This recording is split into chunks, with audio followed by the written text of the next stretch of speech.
지금 시각은 7시 20분입니다. KBS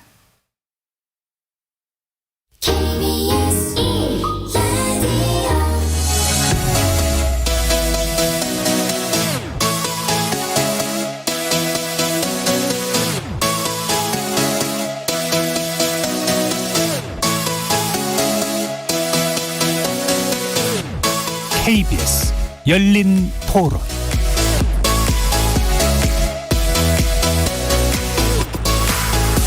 안녕하십니까. KBS 열린 토론 정준희입니다. 사람들은 이제 신규 주택이나 노후주택보다는 그쪽에 선호도가 높고 주식처럼 차라리 그 물량이 많이 풀려버리면 이게 희소성에서 점점 떨어지니까 이게 뭐 경제학적으로 그냥 가장 심플한 거잖아요. 근데 또 뭐 걱정되는 건 수도권에만 너무 집중되니까 이게 문제긴 한데 딱 정답은 없는 것 같아요. 대전제가 집값 안정이라고 하면 그건 잘 모르겠어요. 공급 정책이 그동안 과거에 봤을 때 집값 안정에 기여했는가라고 생각되지는 않아서 과거의 그런 뉴타운 정책이나 재개발 정책이나 신도시 정책이 주거 공급이라는 면에서는 의미가 있지만 집값 안정 측면에서는 잘 모르겠어요. 더 경쟁이 저는 심해질 것 같아요. 지금 안 그래도 약간 엄청 비싼데도 다들 집 살라고 하고 이러잖아요. 물량이 많아져도 그게 별로 해소가 될 것 같지 않다는 생각이 들어요. 노후화된 빌라촌이라든가 저희 신정동, 신월동에 가면 많거든요. 그런 쪽에 공공재개발이 더 좀 바람직하지 않나. 그 지역에 살고 있는 사람들이 결국은 떠나게 되는 오른 가격을 감당하지 못하고 그렇게 되면 결국은 개발에 따른 이익은 외지인이라든가 또 소수의 집단에 갈 수 있는 거. 그래서 공공적으로 좀 개발 이익에 대한 부분이 어느 정도 환수된다든가 아니면 그런 쪽으로 가면은 어느 정도는 완화시킬 수 있지 않나.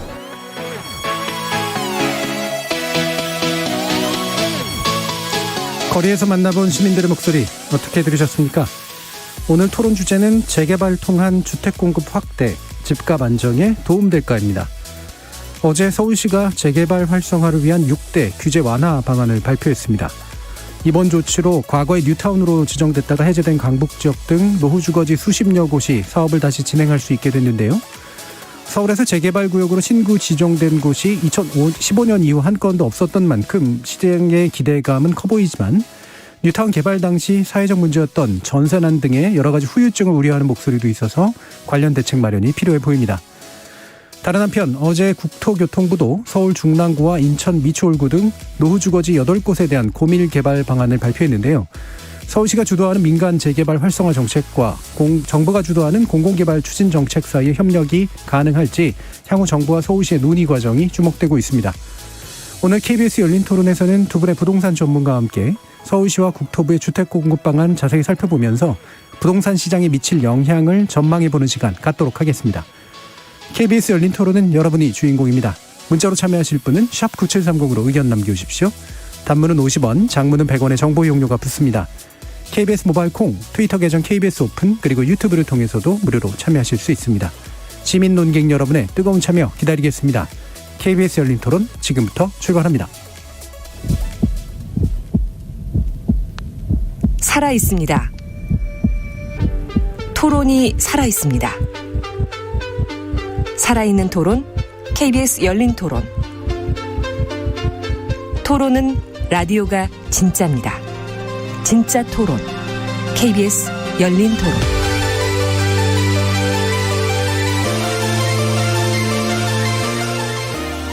오늘 토론 함께해 주실 두 분의 전문가 소개하겠습니다. 먼저 김연아 국민의힘 비상대책위원 자리하셨습니다. 네, 안녕하십니까. 김연아입니다. 그리고 참여연대 민생희망본부 실행위원이시죠. 이강훈 변호사 나오셨습니다. 네, 안녕하십니까. 이강훈 변호사입니다. 자, 일단 1부에서는 이제 서울시 관련된 이제 규제 완화 방안을 위주로 좀 살펴보려고 하고요. 2부에서 이제 국토교통부 안을 비롯한 이제 기타의 문제들을 좀 살펴볼 텐데요. 그래서 오늘 논의의 이제 핵심이 될 수 있는 이 서울시가 발표한 6대 규제 완화 방안에 대해서 일단 총평을 좀 듣고요. 개별 이제 방안들의 어떤 차이점이라든가 보완할 점들 이런 것에 대한 이야기를 좀 들어보도록 하죠. 먼저 김연아 위원님 한번 말씀 들어보겠습니다. 네, 어제 서울시가 발표한 재개발 활성화를 위한 6대 규제 방안의 내용을 보면 항목적으로는 이제 저희가 하나씩 살펴보겠지만 제가 총평을 내리자면 손톱 및 가시 같은 규제를 걷어냈다. 예, 특히 이제 주거 정비지수제라고 하는 것이 저는 거의 대표적일 거라고 보여지는데요. 재개발 재건축은 이제 법적으로 할 수 있는 여러 가지 조건을 부여하고 있는데 법적 요건을 충족하더라도 주거정비 지수라는 걸 통해서 굉장히 그동안 조건을 까다롭게 해왔었습니다. 그러다 보니까 시작을 할 수 없었는데요. 그 부분에 있어서 진입장벽을 좀 낮추는 효과를 거둘 수 있을 것 같고요. 또 여러 가지 사업 절차를 좀 간소화하고 단축시킬 수 있는 요인들을 내놨는데 그게 민간에 대한 이 인센티브를 주는 것이 아니라 어떤 공공기여를, 그러니까 공공이 들어가서 적극적으로 사업 절차를 단축하는 측면이 있어서 어찌 보면 문재인 정부가 하고 있는 공공재개발 재건축의 앞부분을 그대로 같이 가져와서 쓰는 거다라고 볼 수가 있고요. 또 오세훈 시장님이 지금 하고 있는 것 중에 좀 되게 독특한 것은 투기업체 대책을 굉장히 선제적으로 같이 병행하고 있다는 겁니다. 그래서 조합원 지위와 관련돼서는 여러 가지 자격 요건을 강화하고 또 지분 쪼개기 같은 것들을 좀 원천적으로 방지할 수 있는 여러 가지 보완 정책을 저는 내놔서 나름 굉장히 잘 만들었다. 어찌 보면 제일 중요한 거를 시급한 것을 처리했다 이렇게 평가하고 싶습니다. 그동안 이제 서울시의 경우에는 법적 요건을 충족했어도 사실상 재개발 재건축이 불가능했던 면이 있는데 그거를 해소했고 그다음에 투기업체책이라든가 또는 공공의 기여라든가 이런 측면에서 보면 잘 좀 섞여져 있는 그런 정책이 아닐까라고 판단을 하시는 것 같네요. 이강훈 변호사님은 어떠십니까? 네, 좀 약간 의견이 좀 다른데요. 이제 고 박원순 전 시장의 난개발을 막기 위해서 도입한 재개발 문턱을 싹 치워버린 것이다라는 어느 언론 보도 기사에 제가 좀 읽어봤는데 좀 그런 기조에 전적으로 동감을 합니다.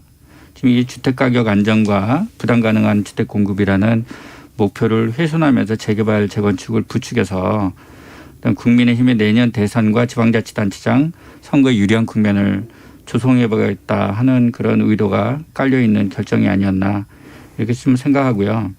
청년 신혼부부들이 희망하는 그런 그 주택가격 안정은 서울시에서는 정말 요원해지겠구나 하는 좀 우려를 하고 있습니다. 또 다른 걱정은 이제 신규 재개발 구역 내에서 주민들 간에 뉴타운 할 때 이렇게 벌어졌던 그런 갈등들을 저도 많이 봤었거든요. 실제 상담도 많이 했었고 그런 갈등이 혹시 재현되지는 않을까 이런 우려들을 좀 하고 있습니다. 사뭇 다른 평가를 일단 해주셨습니다. 결국에는 기존의 핵심이 되는 규제가 결국 난개발을 막기 위한 규제인데 그게 풀려버릴 위험이 되게 높고 가격 안정 가능할까? 갈등 재개되지 않을까? 이런 이제 의문을 제기해 주셨어요. 가장 중요하게 그럼 결국 논점이 형성되는 부분이 바로 이 주거정비 지수제 관련된 내용이죠. 그러니까 이 부분이 이제 김연아 위원께서 보시기에는 가장 핵심적으로 손톱 밑에 가시 같은 규제였다라고 보시는 거고 이강훈 변호사님은 이제 이 부분이 결국 난개발을 막는 효과적인 장치였다 이렇게 이제 보시는 거잖아요. 거기에 대해서 이제 내용에 대해서도 좀 소개해 주시고 그다음에 한번 평가도 더 깊게 한번 들어보도록 하죠. 다시 김연아 위원님께 여쭙겠습니다. 네, 이제 이게 주거정비 지수라고 하는 것은 건물의 노후도에다가 이제 면적 기준 또 주민의 동의일 기준 이렇게 해서 이제 여러 가지로 말씀하신 대로 재건축을 좀 착수하는 걸 막는 효과를 갖고 있습니다. 그런데 이제 이강훈 변호사님 과거에 뉴타운 해제할 때 아마 주민들 많이 만나보셨을 텐데요.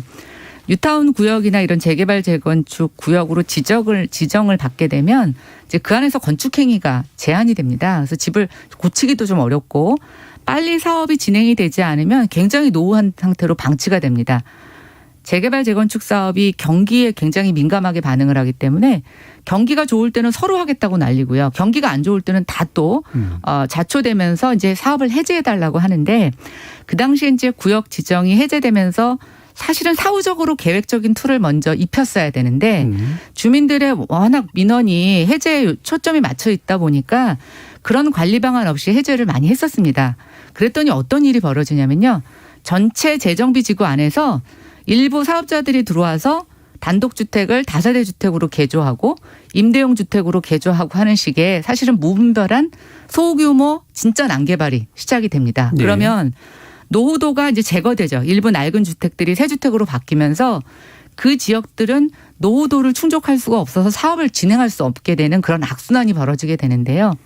결국 이것은 우리가 뉴타운 해제할 때 하지 못했던 선제적인 사후관리 방안에 대한 일종의 반성이라고 볼 수 있고 재개발 재건축이라는 게 그냥 무작정 못하게 한다고 해결되는 게 아닙니다. 서울이라고 하는 이 거대 도시에 이 인프라를 갖고 새 주택에 대한 수요가 있는데 이런 투기를 억제한다는 명목하에 계속 이것에 대한 재개발이나 재정비를 묶어둔다고 하면 그 피해는 고스란히 국민에게 가는데요. 어떤 피해냐? 신규 공급이 줄어들다 보니까 희소성에 의한 집값이 올라가고요. 기존의 주택들은 재개발 재건축이 안 되니까 낡은 주택의 집값은 비싸고 집으로부터 제공받는 서비스는 굉장히 낮아지는. 그래서 우리가 정말 집값만 비싼 도시를 양상하게 됩니다. 네. 그래서 이미 10년 동안 저희가 그 시행착오를 했었고요. 그다음에 그것에 대한 반등으로 지금 시민들이 이것을 계속 이렇게 못하게 하는 것은 아니라고 하는 것을 정치적으로 심판해 주신 거라고 생각이 됩니다. 예. 그래서 저는 이번에 이 주거정비 지수라고 하는 것은 불가피하게 우리가 한 번은 건드렸어야 되는 문제다라고 생각이 되고요. 이것만 걷어냈다면 문제가 있지만 사실은 이거로 인해서 발발할 수 있는 여러 가지 문제점들에 대해서 지금 사후보완장치를 했기 때문에 저는 뭐 염려하시는 그런 일들은 벌어지지 않을 거라고 생각이 되고 오히려 우리가 효율적으로 개발과 관리를 해나갈 수 있을 것이다 이렇게 평가합니다. 예, 그럼 사후대책 장치, 그러니까 선제적인 그런 측면이라는 건 뉴타운, 그러니까 경제 어떤 출렁임에 의해서 뉴타운으로 지정됐다가 못하겠다라고 포기한 적이 언제든 경제가 회복되고 이제 만약에 이제 의도가 다시 생기면 다시 복귀할 수 있도록 만들어주는 게 더 필요했다 이렇게 보시는 거죠. 그렇죠. 개별적으로 이제 점적으로 개발을 하게 되면 그 예. 사업자들은 그 지역에서 공공기업은이 없이 최대한 자기가 이익을 극대화할 수 있는 방안으로 면적도 뽑고 층소도 올리고 그러거든요. 예. 그러면 뭐 도로 한 평도 확보할 수가 없고요. 공공시설들 자체로 확보할 수가 없습니다. 과거에 우리가 뉴타운이라고 해서 사업 규모를 크게 키웠던 이유는 뭐냐면 크게 개발을 해야지 거기에 공공기여의 부분을 예. 정부가 요구할 수가 있기 때문에 사업 규모를 면적을 넓혔던 건데요. 이런 식으로 소규모 개발이 들어와서 하게 되면 필요한 학교, 공공시설, 공원 같은 거를 확보 하나도 할 수 없게 되니까 결국은 저는 이런 식으로 방치하고 소규모의 뭐 벽화 그리는 재생만 했을 때 도저히 여기는 이제 대부분 다 주거 지역들이 상업지역으로 변모하게 됩니다. 네. 우리 보통 강북 도심에 가보면 옛날에 주택지역이었는데 음식점이거나 아니면 이제 소규모 오피스로 변경되는 경우도 많이 있으니까요. 지금 주택이 부족하다는데 한쪽에선 집을 짓고 있고 한쪽에선 기존 주택이 다 상업용 건물로 네. 변화되는 이런 양상을 보이고 있어서 저는 이거는 오히려 정부가 의도했던 게 아닐 거다. 그리고 국민도 그게 원하는 게 아닐 거다라고 해서 충분히 우리가 그 부작용을 저는 목격했다. 그래서 이제는 돌이킬 때다 이렇게 생각합니다. 네, 뉴타운 지역이 지정 해제되고 이후에 들어온 어떤 민간 개발업자들이 했던 일들이 결국은 이후에 사실 필요한 재개발들이 오히려 안 되게 만들거나 어렵게 만드는 효과가 있었다 이런 이제 말씀이신데요. 이건 변호사님 어떠세요? 네, 이게 이제 법과 조례에 이제 재개발 구역을 이제 지정하거나 할 때 필수적인 요건들이 있거든요. 예. 그게 뭐 면적이 한 1만 제곱미터 이상이라든지. 그다음에 노후도 이제 노후 불량 주택이 전체 주택의 3분의 2 이상이어야 된다든지 이런 게 이제 필수적인 조건이고 거기에다 이제 호수 밀도라든지 과소 필지 접도율, 뭐 노후 주택의 연면적 비율 이런 것들이 이 중에 어떤 걸 하나를 최소한 만족을 해야 이제 법적인 요건은 만족이 되는 거예요. 재개발로 진입할 수 있는 최소한의 법적인 요건. 근데 이렇게 해가지고 과거에 이제 정책을 진행을 해봤더니 무슨 문제가 생겼냐? 너무 많이 지정된 거예요. 특히 뉴타운 재개발을 하면서 어마어마하게 많이 진행돼서 그게 600개가 넘게 됐어요. 서울 시내에서. 오세훈 시장 때만 360여 개인가 그렇게 그 지정이 됐거든요. 그 6년에 한 6, 7년 정도 되시는 그 기간 동안. 그러다 보니까 나중에는 이게 물론 주택 경기하고도 분명히 관계가 있습니다만 주택 가격이 막 올라가다가 이제 떨어지는 막 상황도 생겼거든요. 그러다 보니까 이제 도저히 이만큼의 물량으로는 그 이제 진행을 할 수가 없는 거예요. 네. 그러니까 서로 또 해제해달라고 난리를 치는 거죠. 이런 상황들이 벌어지면서 주민들 간의 갈등이 극심화되는 그 상황이 벌어져서 그 당시에 오세훈 시장이 2011년에 아마 그만두셨을 텐데 그 해에 그 퇴임하시기 전에 서울시에서도 야 이건 안 되겠다. 그래서 정비 예정구역 더 이상 지정 안 하겠다. 지금 그다음에 이 지정하는 제도 좀 바꾸겠다 하는 걸 예고를 그 당시에 했었어요. 그거의 연속성에서 나온 제도가 정부 지수제인 겁니다. 그러니까 이게 그냥 어느 하나에서 툭 튀어나와가지고 된 것이 아니고 그 시기에 있었던 문제점들을 반영을 해서 그러면 그냥 단순하게 법정 요건만 만족해가지고 정비구역을 지정하는 거로는 이게 안 되겠구나. 그럼 어느 정도 기준을 객관화할 필요가 있다 하는 측면에서 이게 이제 만들어진 제도예요. 근데 이제 말씀하신 대로 그렇게 진행을 하다 보니 지금 현재는 그동안에 해제된 것이 한 300 몇십 개고 또 이제 남아있는 게 300 몇십 개예요. 아직도 많아요. 아직도 많다 보니까 그만큼 필요가 없었던 거예요. 그래서 그동안에 그렇게 그 진입을 그렇게 하지 못했던 측면도 분명히 있는 겁니다. 70점이라는 점수가 높아서 그건 만약에 예를 들어 70점이라는 점수가 높아서 만약에 그게 문제였다면 그거를 뭐 어떤 기준에서 낮췄으면 됐겠죠. 근데 그게 아니라 싹 걷어내는 거예요. 걷어내면 어떻게 하냐. 이건 앞으로 어떻게 판단할 거냐. 그죠? 이제 다 해줄 거냐. 결국 그 문제가 남는 거 아니겠어요? 다 해준다라고 말 못하죠. 그러니까 이제 그거를 해결하기 위해서 공공기획 이런 식으로 이제 새로운 하나의 툴을 제안을 한 것 같아요. 예. 예, 좀 이따도 말씀드리겠지만 결국은 어쨌든 진입을 이 목적은 뭐냐면 지속적으로 재개발 구역을 진입을 시키겠다는 거예요. 예. 1년에 몇 개씩 정해놓은 목표가 있으면 정책적 목표가 있으면 그걸 계속 진입을 시켜가지고 일정 수로 계속 늘리겠다는 겁니다. 그러니까 이제 그거로 인한 저는 부작용이 과연 주택 시장에서 자 공공재개발도 하겠어. 민간에서도 재개발을 해서 저 바깥에서는 도시 바깥에서는 신도시 짓는다고 막 해요.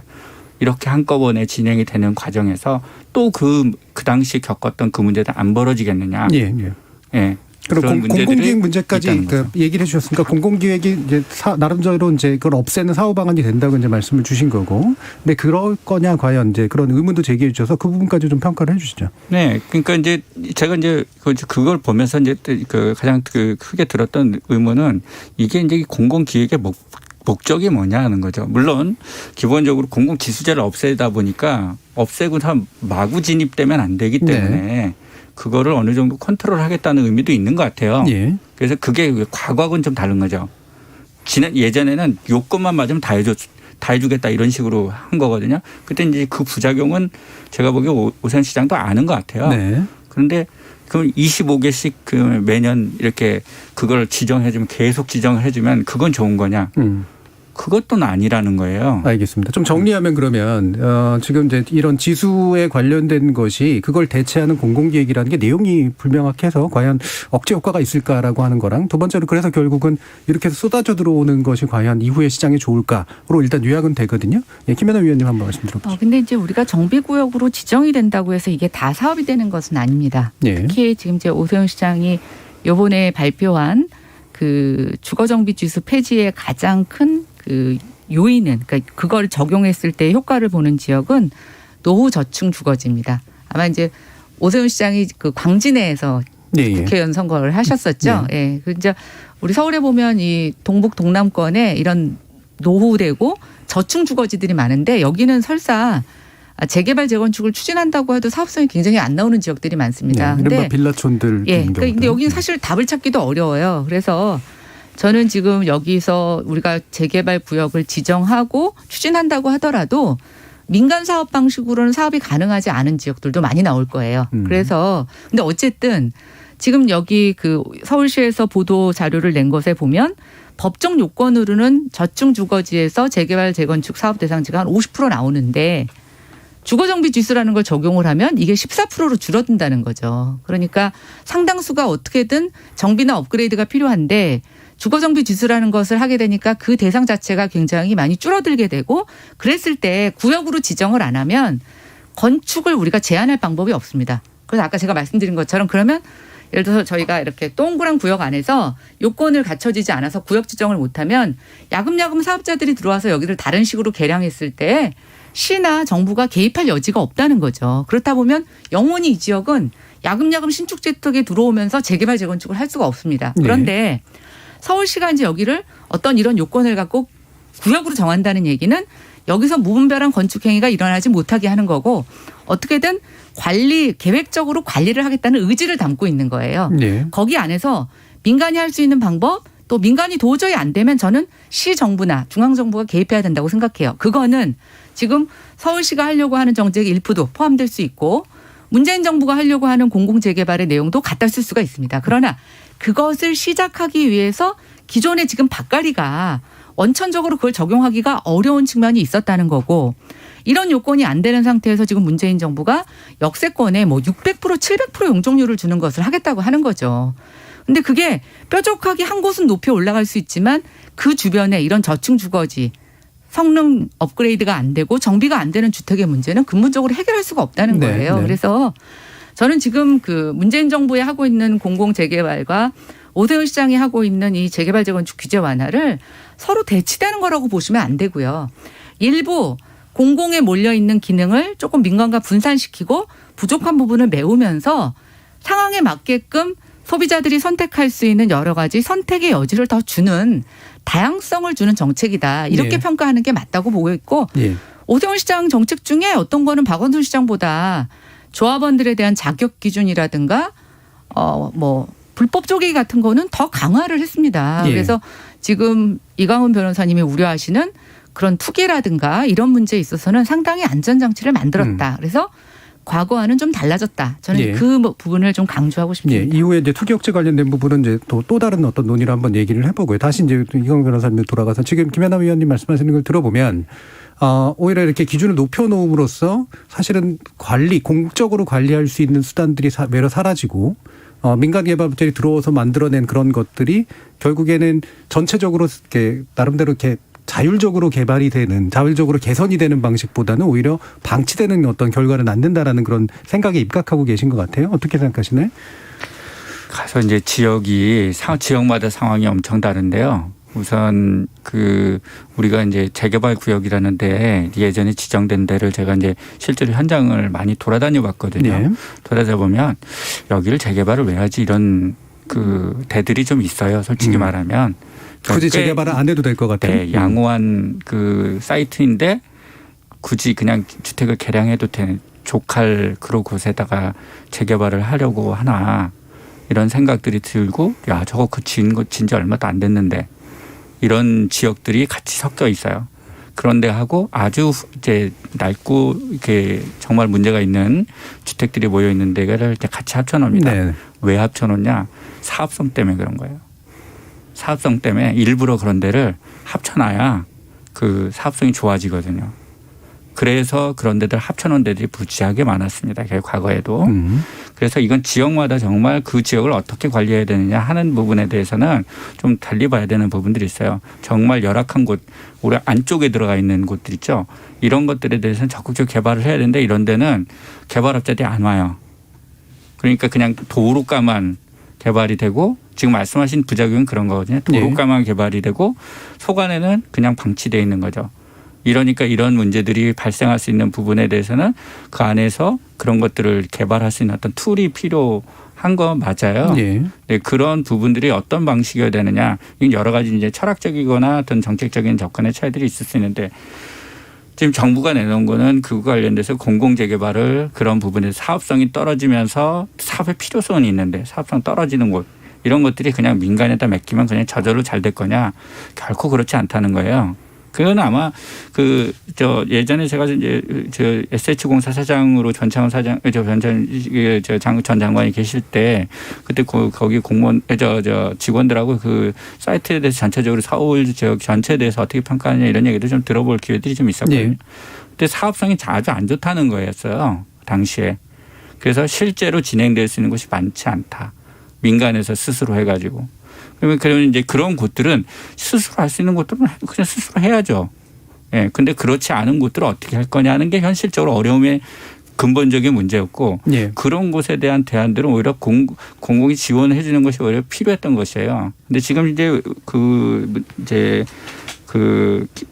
오세훈 시장의 접근법은 거기에다가 좀 더 수익성을 좀 더 부여해가지고 민간이 스스로 더 밀고 나가게 하자라는 데 저는 포인트가 가 있다고 봐요. 예. 그런 부분에 있어서 앞으로 뭐 공공지원은 어떤 형태로든지 공공기획이라는 말들이 들어갔으니까 거기에다 이제 어떤 형태의 어떤 인센티브나 또는 현실적인 지원을 할 건지 이런 거는 이제 실제 나오는 정책을 봐야 되겠죠. 그러기는 한데 과거 지금 기존에 해왔던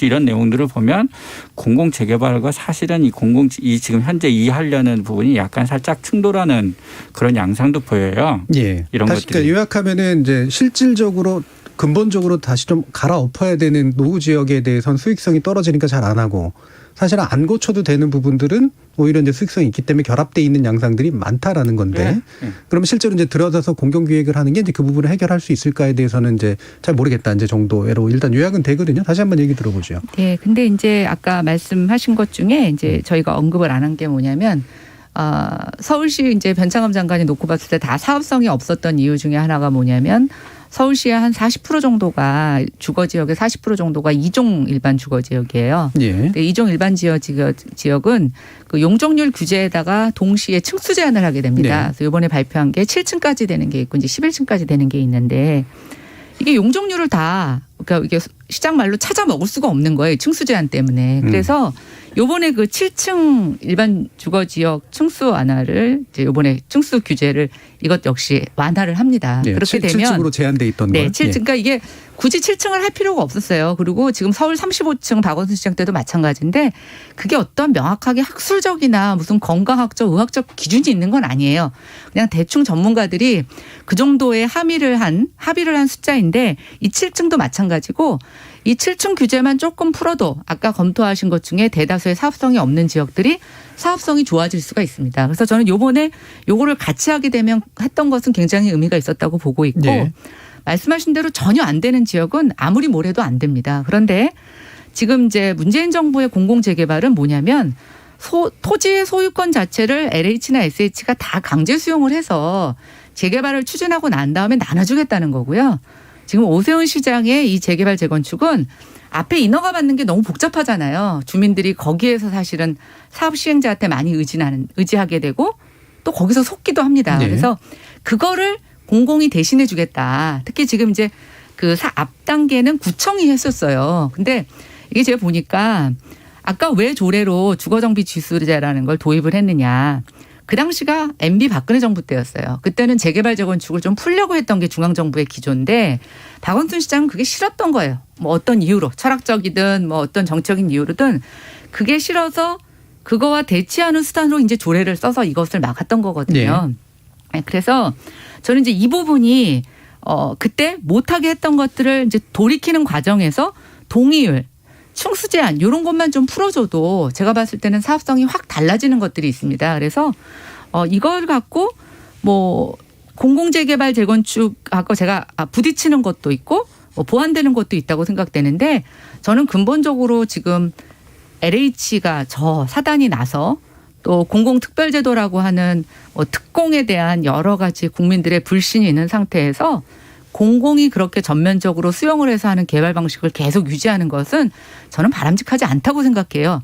그럼 대안이 뭐냐? 그래도 역시 공공의 영역은 필요하니까 이 앞부분에 대해서 개입을 해서 주민들의 민원을 풀어주는 거고요. 그다음에 이제 말단에 있는 뭐 재개발, 분양가 상한제라든가 개발이익 환수제 같은 건 아직 시작도 안 했고 서울시가 당장 할 수 있는 것도 아닙니다. 그래서 요 앞부분의 문제 해결에 너무 과대한 해석이나 시장에 미치는 영향을 좀 과대평가할 필요는 없다. 저는 그런 생각이 들었습니다. 예. 그러면 이 논의를 계속 또 가면 약간 시간이 좀 부족하니까 결합해서 그럼 지금 내놓은 어느 정도 그냥 아직은 시작은 안 했다라는 표현을 써주셨는데 현재 내놓은 6대 그 완화책 가운데 그 안에는 사실 이제 규제 억제책, 투기 억제책이라든가 뭐 조합원 자격 강화라든가 이런 식으로 뭔가 나름대로 공적으로 좀 이렇게 문제시될 만한 것들을 예방하려고 하는 그런 측면들이 들어가 있는데요. 이런 부분이 실제 효과가 있을지에 대한 어떤 판단 같은 걸 좀 더 해주시면서 말씀 주시죠. 이광우 변호사님. 예.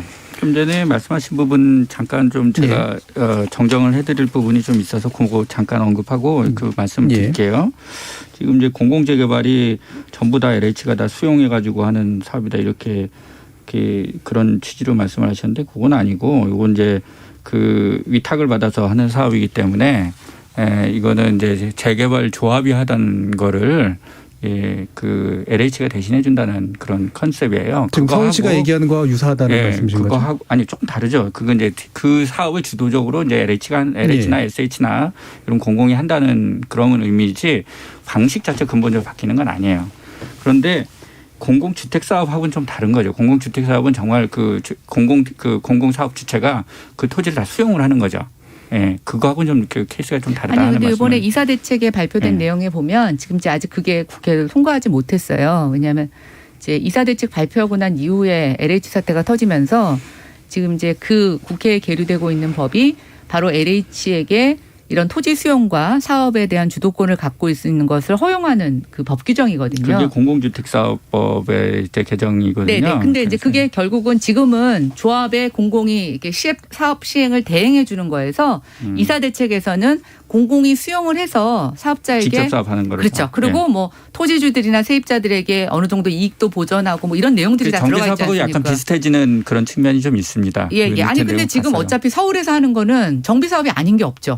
왜냐하면 맨 땅에다 하는 사업이 아니기 네, 그렇죠, 때문에. 그렇죠. 예, 그러니까 그래서 그거에 이제 그 맨 땅에다 하는 그런 토지 수용해가지고 하는 사업하고는 이제 완전히 다른 거죠. 예, 그렇지만 이제 기존의 하니까. 소유권이 다 있고 권리가 있는 것들을 어쨌든 공공이 다 수용을 해서 사업 시행을 하고 다시 나눠주는 조건이거든요. 제가 이제 시청자들이 약간 오해가 되실 수 있는 부분이라서 그 재개발 구역의 일반적인 재개발 구역에서 공공 재개발을 한다는 의미는 그 조합이 하고 있던 그 역할을 개발을 하는 역할을 이제 저기가 맡아서 그 공공이 맡아서 대신 해주는 것이다. 이런 컨셉이지 거기가 다 수용해가지고 자기네가 소유권의 주체가 되는 아니죠. 그런 의미는 아니라는 이사 대책 안에서 이제 복합개발 사업 역계하는 사람이 하나 있고, 맞아요. 예, 그게 있고 일반 공공 재개발 재건축 지역에서도 이번에 이제 지자체들을 통해서 공모를 받았잖아요. 그래서 용적률 혜택을 주면 사실은 공공이 더 많이 개입하는 조건이 있습니다. 그래서 이게 이제 종류마다 여러 가지의 사업 방식이 좀 다르기는 한데 과거보다는 공공의 개입이 더 깊어진 건 사실이죠. 이사 대책 통해서. 네, 중요한 부분이긴 한데요. 요거를 더 막 확인해 주셔가지고 청취자분들이 진짜 만족해서가 될 것 같지는 않아서요. 예, 투기 억제책 관련된 부분으로 넘어가죠. 지금 이제 그 말씀하신 그 어떤 그 나머지 규제 완화안들 관련된 게 뭐 재개발 구역의 노신규 지역을 뭐 지정을 하겠다거나 또 뭐 공공기획토에서 신규 지정 확대하겠다, 재개발 구역 지정 공모하겠다. 이거 다 똑같은 얘기예요, 사실은. 그냥 일정 수를 계속 그 공모를 해가지고 그 재개발 구역을 지금 지정을 하겠다 하는 그 취지고요. 그다음에 뭐 주민 동의율 30% 저는 그 큰 의미 없다고 생각합니다. 왜냐하면 실제 사업하는 구역에 가보면 다 나중에 3분의 2 이상 동의를 받아야 되기 때문에 그 지역에 가서 그 재개발 사업을 하겠다고 하는 데서 30%도 안 되는 데는 찾아보기 어려워요. 그래서 이거는 허들이 될 수가 없어요. 그다음에 그 뭐 이종직을 말씀하신 이종직 지역지 뭐 7층으로 하는 이런 부분들도 실제 이제 결국은 이제 이게 종상향을 해주는 데 따른 어떤 그런 공공기업 이런 부분들의 그 부담을 덜어주겠다. 이런 의미가 다 그래서 이제 개발과 관련된 거를 좀 더 완화해 주겠다는 의미로서 전반적으로는 그렇고 전반적으로 그 투기 관련된 부분에 대한 말씀을 하셨죠. 그 서울시에서도. 근데 이제 그 부분 관련돼서 뭐 예를 들어 권리 산정 기준을 앞당기겠다든지 이런 부분들은 그러니까 이것이 가지고 있는 부작용의 이제 우려를 아시는 거예요. 그러니까 이제 아무래도 구역 지정을 만약 공모를 하겠다고 그러니까 그걸 뭐 사전에 막 가가지고 땅 투기를 거기에 가가지고 미리 이제 사놓고 그다음에 알박기 하고 그다음에 지분 쪼개기라고 있어요. 그냥 가면 지분을 여러 사람이 사가지고 막 하는 지분 쪼개기 한다든지 그다음에 건물 위층 아래층 한 주택가 건물을 소유자를 이제 건물 소유자 따로 택지 소유자 따로 이런 것도 굉장히 많은데 이런 것들은 이제 금지하겠다. 이건 아주 당연한 거예요. 이거 하는데 그렇게 사전에 난리를 치게 해주면 이게 주택 공급에 대한 어떤 의미 이런 건 사라지고 오히려 거기서 부작용만 많이 부각이 될 거 아니에요. 그러니까 그런 부분들은 이제도 그렇게 만드는 이상은 당연한 그런 조치들이라고 생각을 합니다. 예. 그럼 이런 이제 투기 억제책이라고 얘기한 건 뭐 당연히 해야 될 일이고 그럼 나머지에서 발생하는 건 다 완화책에 가깝고. 저는 걱정이 된 게 이런 거예요. 이런 부분들은 그거에 당연히 수반돼서 따라가야 되는 것들인데 사실은 이런 거 있잖아요. 이런 거 한다고 해서 주택 가격이 안 오르겠냐 하는 이걸 한번 좀 보셔야 되는 거예요. 이게 사람들이 기대감이라는 게 있는 거거든요. 그럼 그 지역에서 들썩들썩거리는 거는 아주 자연스러운 건데 우리 오세훈 시장께서도 선거 때 이런 얘기를 하셨어요. 그래서 그 재개발 기대감으로 주택 가격이 오르는 건 자연스러운 거 아니냐 이렇게 말씀하셨어요. 그래서 솔직히 인정하신 거거든요. 그거는. 그래서 저는 이분은 기본적인 입장이 재개발 지역에서 주택 가격 오른다고 재개발 못한다는 거는 구덕이 무서워서 장 못 담그는 일이다. 이렇게 여기시는 분이다. 예. 예, 이렇게 좀 새겨져요. 예. 사실 근데 그 결과로서 우리가 지금 선거에서 민주당이 어떤 심판을 받았다는 그 측면은 뭐냐면 주택 가격이 계속 오르는 거 방치했다는 거거든요. 그래서 그렇게 하면 타격을 받았어요. 국민의힘은 안 그럴까요? 예. 자, 김연아 위원님 말씀 듣죠. 네, 그거는 뭐 저희가 10년 정도 집권해보고 평가받을 일이라고 생각하고요. 말씀하신 대로 그럼 박원순 시장 내내 법에서 정한 것보다 더 억제하고 그렇게 규제를 많이 하고 했는데 왜 집값이 올랐나요? 서울 집값 최근 10년 동안 오른 걸 그러면 정부는 누구 때문이라고 얘기하겠어요. 여러 가지 투기꾼 규제 완화 전 정권 탓하셨지만 본인들이 집권하시고 4년 동안 다 하셨는데도 오히려 최근 4년이 더 많이 올랐잖아요. 그래서 저는 집값 안정에 대한 국민들의 심판은 여야가 따로 있을 수 없죠. 그리고 그러나 분명한 건 10년 동안 했더니 안 됐다는 겁니다. 그 방식으로. 그래서 이제 국민들은 방식을 바꾸라는 거고요. 아까 이제 그 동의율 얘기를 하셨는데 그거는 이제 조금 변호사님이 좀 잘못 설명하신 것 같아서 제가 좀 짚고 나가면 현재는 오히려 초기 주민 제한할 때는 동의율 10%만 있으면 주민 제한을 할 수가 있습니다. 사실은 굉장히 좀 무모한 거죠. 90%는 알지도 못하는데 10%만 예. 동의를 하면 제한을 할 수 있게 하고 사전 타당성 조사를 할 때 동의율을 50%를 받게 됩니다. 근데 오세훈 시장 서울시 이번 발표는 뭐냐면 이 중간에 사전 타당성 조사를 생략하겠다는 거예요. 공공 부분이 들어가서 공공 기획을 하면서 대신에 초기에 주민 제한할 때 기존의 10% 동의해서 30% 동의를 받게 하겠다는 거죠. 그러니까 이거는 오히려 주민들의 권리를 훨씬 더 신장시켜 주신 거라고 보면 돼요. 네, 지금 이강훈 변호사님은 그게 10%든 30%든 큰 차이 없다 이렇게 생각하시는 아니죠. 거고요? 이것도 맨 마지막에 계획을 수립할 때는 동의 3분의 1을 요건을 맞춥니다. 그런데 과거에는 10%, 50%, 3분의 2로 가는 이 50%의 쓸데없는 절차를 만들어서 굉장히 복잡하게 한 거죠. 그러니까 박원순 시장의 재개발 재건축 정책의 핵심은 뭐냐면 일단 못하게 하는 거예요. 그리고 늘게 하는 거예요. 그렇게 쓸데없는 절차와 단계를 만들고 조건을 달아서 정말 인내심 없이는 그걸 따라갈 수 없게끔 만든 거죠. 그런데 이번에 그걸 좀 걷어내겠다는 거예요. 알겠습니다. 거기에 대해서 일단 끊고 짧게만 제 평가 듣고요. 네, 청취자 의견 들어야 되니까요. 현실적으로 어느 구역에나 가면 30% 찬성자, 30% 반대자는 늘 있어요. 그리고 거기서 왔다 갔다 하시는 분들이 이제 그때 사정에 따라서 왔다 갔다 이쪽에 붙었다 저쪽에 있다 이렇게 하시는 거거든요. 근데 이제 점점 그게 나중에 가면 그러니까 이제 손바뀜이 일어나면서 높아져요. 그 찬성자도 동의율이 높아지는 거예요. 그 찬성자 동의율이 높아지는 건 손바뀜이 일어나면 거기도 이미 투자를 했기 때문에 찬성 안 할 수가 없는 거죠. 그래서 그 동의율이 높아지는 거거든요. 근데 그 허들을 중간에 50%를 산정을 했을 때 정말 할 거냐 안 할 거냐라는 그 판단을 하는 데서 이제 못 건너가는 그 구역들이 나올 수가 있는데 여기서는 그거를 싹 없애주고 대신 처음에 30% 정도 그 지역에서 안정적으로 찬성할 수 있는 인원들의 비율을 싹 처음에 앞에다 숫자에다 넣어주면 그게 허들이 될 것처럼 이렇게 얘기를 한다. 저는 그렇게 믿지 않습니다. 그러니까 결국엔 평가가 꽤 갈리는데요. 김연아 위원님 기존의 박원순 시장식의 방식은 못하게 하는 방식이고 어차피 지금 이강훈 변호사님 보시기 현재 오세훈 시장식의 방식은 결국에 해주겠다라는 그런 방식으로 두 가지는 다 이제 근본적인 차이가 생겨버리는 견으로 일단 평가가 됩니다. 자, 여기에 대해서 더 말씀을 나누기 전에 청취자 의견을 들어보고 가겠습니다. 정의지 문자 캐스터. 네, 지금까지 청취자 여러분이 보내주신 문자들 소개합니다. 세상만지고님, 재개발을 공공으로 하느냐 민간으로 하느냐가 관건인데 공공 재개발 시 좀 세련되고 내실 있게 아파트를 지어주었으면 합니다. 민간 브랜드 아파트와 차이가 커 공공개발의 장점들이 가려집니다. 춘희님, 재개발 아파트 가격이 엄청 오를 것 같아 걱정입니다.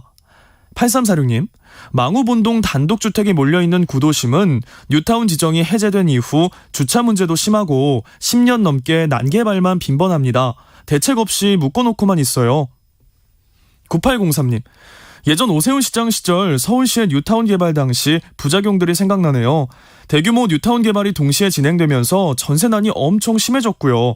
은평구에 살던 저도 살던 빌라 전세값이 갑자기 올라 결국 경기도로 이사를 했었네요. 개발도 좋고 주택 공급도 좋지만 서민들이 피해를 입는 방향으로 진행돼선 안 된다고 봅니다. 수원 0691님. 재개발에 찬성하지만 우려도 큽니다. 재개발이 필요한 지역들이 많은데 투기 세력이 이득을 얻지 않고 원주민들이 혜택을 볼 수 있도록 세심한 정책을 마련해 주십시오. 스마일 1368님. 재개발 규제 완화한다 해도 임기 1년의 시장이 성과를 낼 수 있을까요?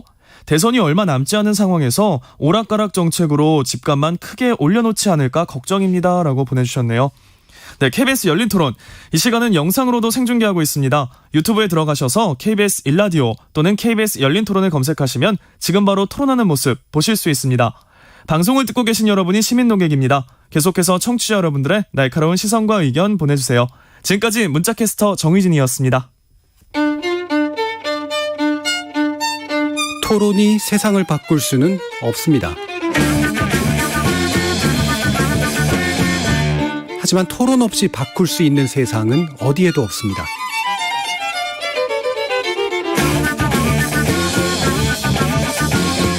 세상의 선한 변화를 갈망하는 당신. 정답이 아니라 질문의 힘을 믿는 당신. 우리 KBS 열린 토론에서 만납시다.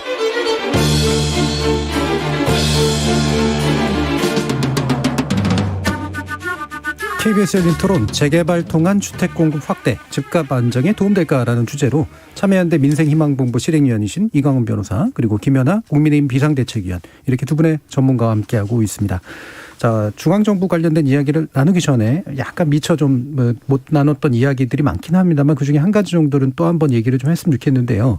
좀 청취자 의견도 이제 보면 뉴타운 개발 당시에 이제 전세난 문제, 즉 다시 말하면 이제 원주민이나 임차인들이 이제 쫓겨나게 돼야 되는 상황들이 오지 않을까를 비롯한, 또는 이제 기대되는 집값 상승의 문제라든가 이런 것들이 부작용이 충분히 좀 고려되면서 정책이 짜졌느냐에 대한 나름의 판단을 좀 해주셨으면 좋겠어요. 이 부분은 이광훈 변호사님부터 한번 들어볼까요? 예, 과거에 이제 이 문제를 가지고 이제 제가 그 시민들하고 좀 만나면서 예. 그 하소연들을 굉장히 많이 들었어요. 특히 이제 고령의 그쪽 지역에 거주하시는 분들이 많은 그런 울분을 토하시고 하셨는데, 그분들이 되게 이제 어떤 얘기를 하냐면, 내가 평생 동안 읽어놓은 게 요거 하나밖에 없는데 요거 톡 털어먹으려고 그렇게 하냐. 이런 부분에 대한 굉장히 억울한 심정들, 이런 걸 되게 많이 말씀하셨거든요. 그래서 되게 그 연세들이 되게 60, 70, 80 이렇게 이제 굉장히 연세 많으신 분이 이제 지팡이 짚고 오셔가지고 그런 얘기들을 하시는 거예요. 근데 그분들의 이제 얘기들은 이제 자기가 본인들이 평생 읽어놓은 거, 나는 이제 여기서 갈 데 없다는 거예요. 네. 굳이 이제 개발을 바라지 않는다. 네. 그리고 그분들이 이제 되게 이제 집을 하나, 뭐 예를 들어 이제 세를 놓고서 그거로 이제 그 자식들한테 이제 의존 안 하고서 그때 살고 있었는데, 그거를 지금 없애면은 내가 지금 그 아파트에서 그 이자를 내면서 지금 살아야 되냐. 그거에 대해서 굉장히 화를 많이 내시는 거예요. 근데 그분들이 그 주택 가격들이나 제가 이렇게 평균적으로 한 지역도 한 분석해서 이렇게 봤는데 막 1억 5천, 2억 이것밖에 안 돼요. 근데 지금 주택 그 당시에도 그 가격을 감당하기 위해서 뭐 예를 들어서 한 3, 4억 이상씩 막 대출을 받아야지 그게 가능한 시기였었거든요. 근데 지금 와서 이제 주택 가격이 서울에서 이제 신규 분양이 돼요. 이게 아무리 싸진다고 해도 지금 80 넘을 것 같거든요. 이게 뭐 85제곱미터나 이런 걸 기준으로 따져놓고 보면. 그저 더 비싸게 하고 싶은 생각일 거 아니에요. 그 재개발 구역에서 조합 입장에서는 그래야 사업성 좋아지고, 그다음에 그 주민들한테 반발 덜 받고 이렇게 생각을 하시는데, 돈 내시려고 생각하시는 분들을 생각하면 그게 그렇게 높아지면 못 들어가는 거예요. 그림의 떡이 되는 거고. 그래서 정말 지금 또 이제 다른 지역에서 이주하시려는 분의 입장에서도 생각해 보시면 그 문제가 지금 심각한 거죠. 투기 문제가 심각한 겁니다. 이게 과연 내가 진짜 분양받으려고 할 때 과연 내가 살 수 있을까? 저기 좀 저 주택 공급한다는데 이건 그림의 떡 아니야? 이렇게 될 가능성이 매우 높은 거예요. 그래서 이 재개발 재건축 정책을 하면서 주택 가격 안정시키면서 이걸 한다는 게 굉장히 어려운 집은 공급해야 되는데 집이 비싸. 그럼 내 거 아니죠. 그래서 나는 들어갈 수 없어. 그래서 그분들이 밀려나면 다 인근으로 가시게 되거든요. 인근 지역에 보통 사시게 되는데, 그러면 또 거기서 이제 월세 주택, 전세 주택이 또 앙등하는 현상도 생겨요. 왜냐하면 그 현장 되게 보면 그 지역에 정착하시는 분들이 30%, 40%밖에 안 되거든요. 그리고 다 이웃 같은 구의 부군에 또는 타구, 옆 인근 구에로 이주를 하세요. 대부분이 많은 분들이. 예, 예. 그러다 보니까 거기에 들썩들썩 또 할 수밖에 없는 거죠. 그렇게 예. 한꺼번에 하면. 그래서 이번에도 하실 때 어쨌든 이 정책을 하시겠다 하면 순환개발 하셔야 돼요. 예. 한꺼번에 하시면 다 그 부작용들을 감당하기 어렵게 된다는 거예요. 서민들은. 예. 그래서 그 점을 꼭 유념을 하셔서 재개발 정책, 재건축 정책을 좀 추진하셨으면 좋겠다. 그러니까 이른바 원주민이 예. 밀려나는 문제 또는 추가 분담금 같은 건 감당하기 어려운 문제 또는 차라리 나는 그냥 여기서 살면서 새나 받아먹고 살고 싶다라든가 이런 식의 문제, 임차인들이 가지고 있는 고통 이런 게 이제 다 결합돼서 나타날 수밖에 없어서 하더라도 순환 개발해야 된다. 예, 김연아 의원님. 아니, 당연하죠. 그거를 그렇게 밀어붙일 정치권이 어디 있겠습니까? 지금 한 대략 20년 동안 뉴타운 때문에 한쪽에서 정치적 수혜를 받다가 또 그것으로 인해서 사실은 정권을 빼앗기고 저는 이 역사를 반복해 왔다고 생각을 해요. 네. 그래서 이게 정말 쉬운 일이 아닙니다. 그리고 아까 이제 이강훈 변호사님 말씀하셨는데 외국 우리보다 먼저 고령화 사회를 겪고 있는 국가에서는 재개발 재건축이 안 돼요. 왜냐하면 아무리 인센티브를 줘도 나 이 집에서 네. 죽기 전까지 나가기 싫다. 그래서 뭐 또 여기서 세를 받아야 되겠다. 뭐 이런 여러 가지 요인들 때문에 이 동의율 3분의 2라는 것 자체가 굉장히 어려운 숫자입니다. 그래서 지금 서울시에서 발표한 거는 구역 지정까지지 이거를 정부가 강제로 끝까지 가게 할 수가 없어요. 네. 그래서 일단 그 3분의 2까지는 여러 가지 난관이 있다라는 거고 아까 이제 조합원들이 이거 처분해서 어디 갈 데가 없다. 10년 뭐 최근 4년 동안 집값이 너무 올라서 아마 누구도 지금 집 팔아서 어디 좀 더 좋은 주택 더 새 주택이나 좀 넓은 주택으로 가려면 누구나 다 지금 어려운 상황이 벌어졌습니다. 그리고 이제 그거는 약간 지금 문재인 정부가 하고 있는 제도의 또 상충 문제하고 관련이 있는데 조합원들에게 이익을 극대화하려면 분양가 상한제를 풀어야 돼요. 근데 분양가 상한제를 적용을 하게 되면 조합원들이 상대적으로 부담이 늘어나게 됩니다. 그러니까 이것에 대한 균형을 우리가 이제 한 번 정도 단순히 분양가 상한제의 폐지냐 아니냐가 아니라 정말 조합원들에 대한 이익을 극대화하면서 그러니까 이익을 극대화하기보다는 선의의 피해가 없게 하면서도 신규 공급 가격을 안정시킬 수 있는 방법을 찾아야 되죠. 정말 거의 예술 수준의 방법이 될지도 모르겠지만 저는 그렇다고 해서 정말 계속 녹물 나오고 안전상의 문제가 생기는 주택을 계속 방치할 수는 없다고 생각이 됩니다. 그래서 그 부분은 조금 우리가 후단에 더 아직도 숙제로 남아있다라고 생각을 합니다. 예, 알겠습니다. 자, 그럼 바로 그 중앙정부 관련된 문제로 넘어가면서 그 얘기를 연장할 수 있을 것 같은데요. 그러면 이제 정부가 지금 추진하고 있는 방식은 이제 충분히 또 괜찮냐라고 이제 얘기할 수 있겠죠. 교통부가 지금 4차 선도사업 후보지 8곳 선정해서 발표를 했잖아요. 결국에는 지금 이사 대책 이후로 얘기했던 이제 정부가 주도하면서도 결국은 민간에게도 혜택이 돌아가는 그런 어떤 개발이 가능한가에 대한 어떤 일종의 리트머스지라고 볼 수가 있을 텐데 이 결과에 대해서 일단 김연아 위원님 한번 말씀 주시죠. 이제 이사 대책 이후에 정부가 뭐 이 스케줄을 계속 연일 늦추지 않고 해오고 있습니다. 네.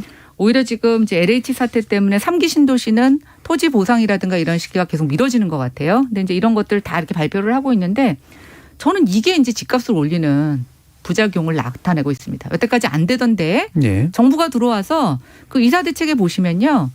그 복합 용도 뭐 개발 이런 명칭으로 하는데 보면은 아까 이제 이강훈 변호사님 말씀하신 그 문제점들을 다 해결해 주겠다고 하고 있어요. 토지주들에게는 적정한 수익을, 임대 수익을 원하는 사람에게는 임대 수익으로 대체해 주고 세입자들도 쫓겨나지 않게 해 주고. 생각해 보세요. 그러면 거기 공모일 지정 전에 어떻게든 들어가서 그 권리를 받으려고 얼마나 거기에 전세난이라든가 이런 게 발생이 되겠어요. 그래서 결국은 문재인 정부가 하는 것도 똑같은 이면의 부작용이 나타나고 있다는 거예요. 네. 그런데 제일 중요한 거 아까도 말씀하셨죠. 이걸 한꺼번에 했을 때 일어나는 여러 가지 부작용들이 있습니다. 근데 지금 오세훈 시장 하는 거 보고는 부작용이 있다고 계속 과거의 사례를 갖고 일종의 경고를 하고 제안을 하면서 왜 문재인 정부는 이사 대책에 대한 이 후속 조치를 이렇게 빠른 속도로 밀어붙이는지. 혹시나 정권 1년을 남겨놓고 임기 1년을 남겨놓고 무슨 대목 받듯이 이걸 다 그냥 앞서서 하려고 하는 것이 아닌가라는 생각이 들 만큼 이게 오해였으면 좋겠는데 저는 오히려 그런 의구심이 들고 재개발 재건축의 가장 핵심 포인트는 점진적으로 꾸준하게 해야지 부작용이 줄어듭니다. 네. 그럼 서울시는 점진적으로 꾸준하게 할 계획이 그러니까 이제서부터 그렇게 하겠다고 사실은 구역 지정을 하는 것은 지금 제일 말단에 있는 거예요. 이제 시작을 해도 제가 봤을 때는 앞으로 한 3, 4년은 걸립니다. 예. 그러니까 저는 뭐 지금 당장 하는 게 이주 수요를 촉발한다 이런 것은 굉장히 잘못된 해석이라고 생각을 해요. 예. 자, 이강훈 변호사님. 예, 저하고 많이 일치하는 부분이 있어서 아주 다행으로 생각하는데 예. 어떤 측면이냐면 정부 발표한 그 이사 대책에 대해서 저희 참여연대 상당히 비판적이었습니다. 예. 예. 왜 그랬냐면 지금 김연아 전 의원께서 말씀하신 딱 그 내용인데 이게 한꺼번에 이렇게 막 5년 내에 막 이렇게 쏟아낼 수 있는 것도 아니더니와 여기 주민들이 있어요. 실제 주민들하고 협의하는데 그거 굉장히 하세월 걸립니다. 그래서 이게 한꺼번에 할 수도 없을 뿐더러 그렇게 기대감을 불러일으키면 자기가 집값만 뛴다. 이게 저희들의 비판의 요지였습니다. 예. 또 개발 방식과 관련된 부분도 마찬가지예요. 지금 말씀하신 부분이 아주 다 맞는데요. 여기 예를 들어 토지주들에 대한 어떤 그런 그 개발 이익의 향유에 대한 어떤 욕구도 만족시켜주고, 그 다음에 또 임대수의 세입자의 또 욕구도 만족시켜주고, 또 이제 거기서 나가야 되는 특히 상가 세입자들 같은 경우에 그런 권리금 문제나 이런 부분들에 대한 그 갈등도 해소해주고, 이렇게 하려면 돈 많이 들 거 아니에요. 그러니까 뭔가 여기서 수익이 엄청나야 되는 거거든요. 수익을 엄청나게 하려면 용적률 많이 높여야 되고 또 이런 여러 가지 규제 완화해야 되거든요. 좀 그렇게 하는 방식이 그러면 자들 전체적으로 다 흔들어 놓고 봤을 때 정말 공공성이 있긴 있는 거야? 맞아. 예. 그런 부분들에 대한 문제들을 우리가 얘기를 안 할 수가 없는 거예요. 그래서 네. 공공 재개발 혹은 또는 뭐 공공이 아니라 복합 개발이라고 하는 것, 그런 이름을 붙이면 다 공공성이 높은 것이 절대 아니다. 나오는 결과물을 봐야 된다는 거예요.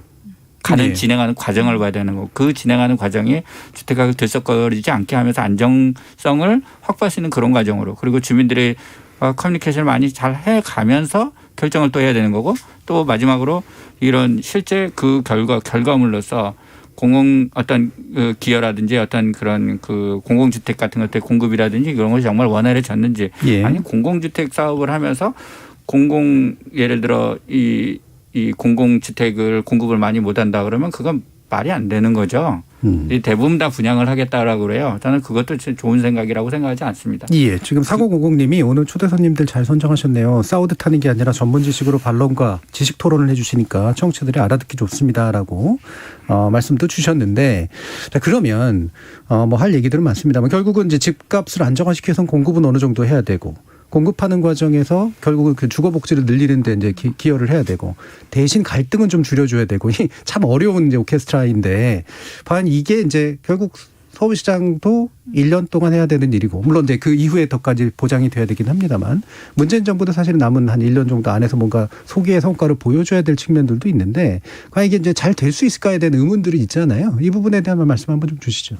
김연아 의원. 저는 이제 서울의 집이 부족하다, 예. 공감되고 공급이 필요하다에도 공감합니다. 그런데 서울의 집을 그럼 계속 늘리면 서울의 주택 문제가 해결될까? 네. 저는 거기에는 동의하지 않습니다.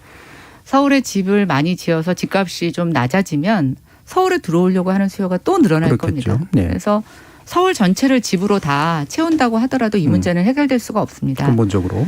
결국 서울의 집값 문제는 좁게는 수도권의 문제로 봐야 되고, 또 넓게는 전체적으로 대한민국 전체에 우리가 주거지 분포라든가 또 뭐 그게 균형 발전이라는 이름으로도 될 수 있고, 예. 전국 어디서 살든지 동일한 삶의 어떤 수준을 유지할 수 있게 하는 어떤 국가의 전체적인 주거 정책하고 같이 가야 된다고 네. 생각하는데요. 서울시가 할 수 있는 일과 중앙정부가 할 수 있는 일을 저는 분명히 역할을 다르게 해야 된다고 생각합니다. 서울시는 아까 뭐 임기가 1년이라서 그런 것도 있지만 법을 못 바꿔주면 조례로 할 수 있는 게 한정이 되어 있죠. 서울에서 높은 집값 때문에 우리가 경기도로 밀려나갑니다. 그러면 경기도로 출퇴근할 때 좀 용이하게 해줘야 될 거 아니에요. 경기도, 저 이제 서울 살다가 고향 일산으로 왔는데 주거 환경 좋습니다. 제일 문제가 서울로의 출퇴근 문제예요. 어제 저희가 주민들한테 길거리에서 이렇게 여론조사 같은 걸 했어요. 뭐가 제일 필요하냐고. 그랬더니 기업 유치 일자리하고 교통 문제가 제일 우선순위가 높았습니다. 그러면 그거는 중앙정부가 해 주셔야죠. 예. 그리고 지방정부하고 서로 의논해서 협력해서. 그래서 우리가 집값이 오르는 문제가 단순히 집이 부족하고 모자라고 이런 문제가 아니라, 이 사람들을 어떻게 공간적으로 분포를 시키고 거기서의 삶의 질을 더 낮게 해줄 수 있는가라는 데는 저는 근본적인 우리가 고민을 하지 않으면 이건 백날 해봐야 도토리 키재기고 또 쳇바퀴 돌듯이 돌 거라는 거예요. 예. 그런데 정말 제가 좀 안타깝게 생각하는 건 문재인 정부에서 주택정책에 대해서 여러 가지 공을 들였지만 사실은 4년 동안 그런 인프라 투자에 대한 부분들이 좀 가시적인 성과가 있었나. 국민들이 조금 나가서 살아도 내가 충분히 이 불편을 감내하고도 주거의 만족도를 느낄 만한 그런 조건을 줬나. 아니면 내가 좀 집값을 낮춰서 나갔더니 자산 양극화가 더 심해져가지고 팔고 나간 거나 여기서 집을 안 산 걸 후회하는 게 아닌가라고 보면 저는 이제 좀 이런 식의 대책은 우리가 한쪽 부분에서만 고민하고 나머지를 고민하는 그런 누군가의 역할이 필요하다는 생각을 해봅니다. 예, 그러니까 중앙정부는 직장이나 주거가 전반적으로 잘 분포될 수 있도록 해주는 그래서 교통이나 이런 그런 대책을 고민하는 게 좋고 그다음에 각 시나 이런 데서는 각 자기 집 구역 안에서의 주거 환경을 좀 정비하고 높이는데 신경을 쓰는 방식으로 좀 큰 그림을 그려보자라는 말씀이신데요. 예, 어떻습니까? 이건 네, 좋은 말씀이시고요. 예. 오늘 저하고 김연아 의원하고는 아주 생각이 많은 부분에서 또 그런 부분에서 또 겹치는. 예, 많은 부분에서 또 그 부분은 이제 동의가 되고 동감이 되는 부분이 있습니다. 저는 이 지금 주거 정책을 주거 정책으로만 풀어가지고는 해결이 안 된다는 그런 생각에 동의합니다. 예. 이게 사람이 우리 지금 가분수용으로 지금 서울과 수도권에 지금 인구의 절반 이상이 몰려서 사는데 여기서 문제를 풀려고 그러니까 찌그랑찌그랑 하는 거예요. 토지 가격도 올라가는 거고 인플레이션도 발생하고 자산에 이렇게 많은 그래서 국부가 여기로 일로 쏠리고 있거든요. 이런 상황은 지금 인구를 분산할 수 있는 어떤 특단의 대책이 없으면 이 문제가 쉽게 해결되기 어려워요. 주택정책 문제 하나 가지고 지금 그래서 집을 서울에다 빽빽하게 짓는다 아니면 신도시에다 아주 그냥 밀도를 높여가지고 빽빽하게 집만 짓는다고 해서 이 문제가 해결되겠습니까? 몰려드는데. 그래서 결국은 또 그 도시 입장에서는 한번 보시면 우리가 과거에 1기 신도시, 2기 신도시 했지만 그 일산 같은데 이렇게 하면서 여러 가지 이제 지금 거주를 또 그쪽에서 하시고 계시지 않습니까? 산업이 없어요, 별로. 네. 그러다 보니까 거기에 대한 그런 그 베드타운으로만 만들어 가지고 발생하는 그 문제들이 있는데 지금 3기 신도시는 지금 안 그렇게 지금 계획되고 있습니까? 마찬가지 비슷한 그 양상들이 있거든요. 네. 그래서 그런 부분들을 어떻게 해결하면서 그게 자족도시가 되고 거기서 많이 서울로 그냥 출퇴근하는 것도 하나의 좋은 방법이긴 하지만 거기 안에서 직장이 있고 근방에서 자기 직주 근접이 돼서 하는 게 제일 이상적이잖아요.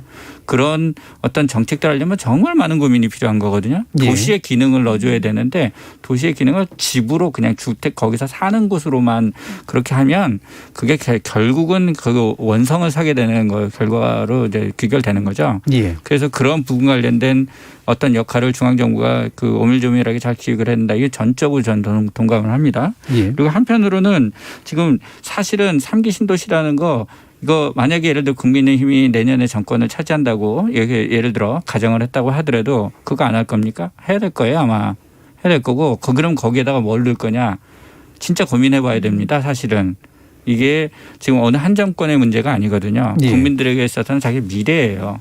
그리고 앞으로 우리 그 서울 주변에서 아마 이런 도시들을 다시 짓지 못할 가능성이 높습니다. 예. 그렇기 때문에 진짜 공들여서 해야 되는 어떤 부분인데 너무 빨리 기획되고 너무 빨리 발표를 해가지고 거기서 어떤 결과물을 내겠다 이런 사고들도 굉장히 위험한 것이에요. 예. 그래서 저는 그런 부분에서 지금 현재 정부가 물론 급한 거 압니다. 여당 사정 급하겠죠. 급하긴 하겠지만 이게 국민들의 삶을 결정하는 아주 굉장히 중요한 부분이라는 어떤 그런 거 그다음에 진짜 여기서 나오는 주택이 진짜 부담 가능한 좀 들어갈 수 있는 주택이어야 될 거 아니에요.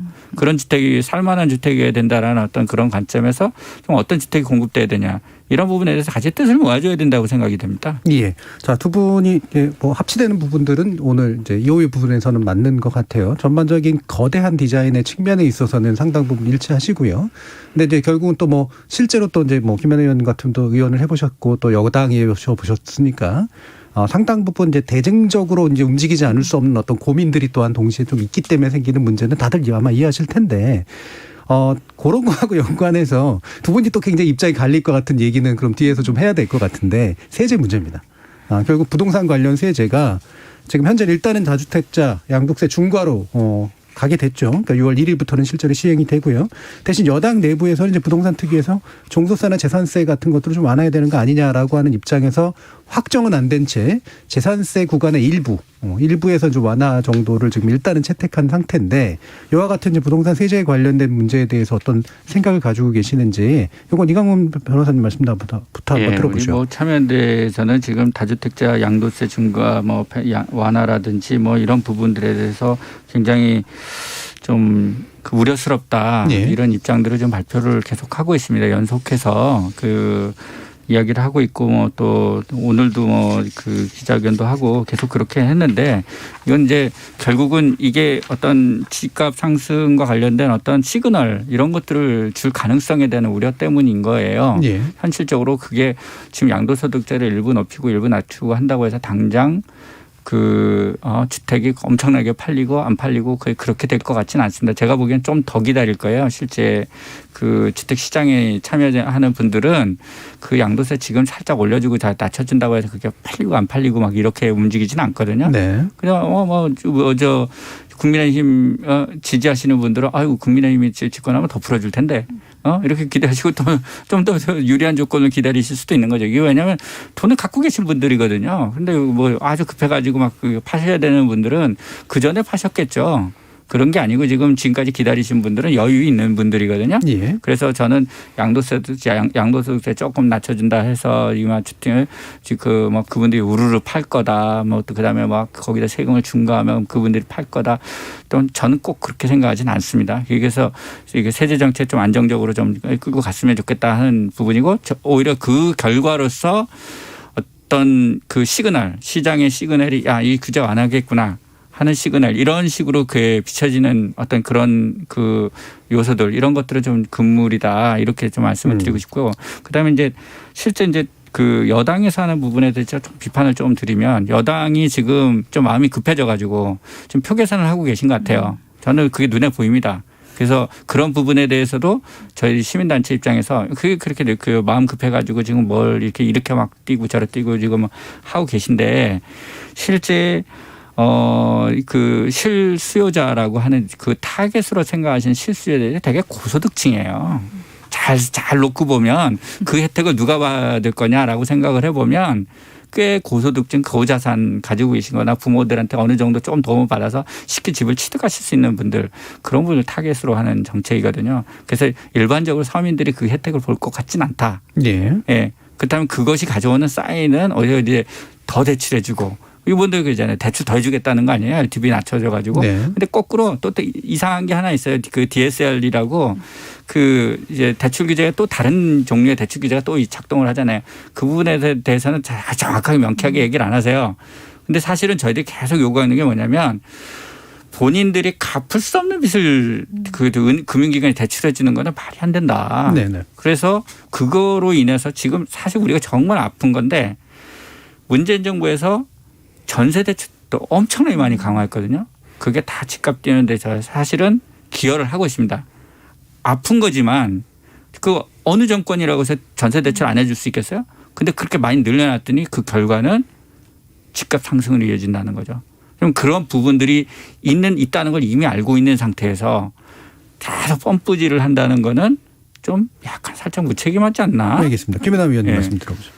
저는 이제 확실히 이번 4.7 재보궐선거가 여당에게 아픈 선거였다라는 건 인지합니다. 왜냐하면 지금 이제 내놓고 있는 여러 가지 부동산 규제 완화, 세제 정책을 보면 과거보다는 굉장히 완화의 제스처를 취하고 있고 저도 역시 이 변호사님처럼 표 계산을 하고 있다고 생각을 해요. 그래서 소수보다는 저는 굉장히 광범위하게 세제 혜택을 주려고 하는데 그것도 저는 눈 가리고 아웅이라고 생각합니다. 왜냐하면 이번에 이제 재산세 감면 비율을 감면해 주는 그 구간을 6억에서 9억 원으로 늘려요.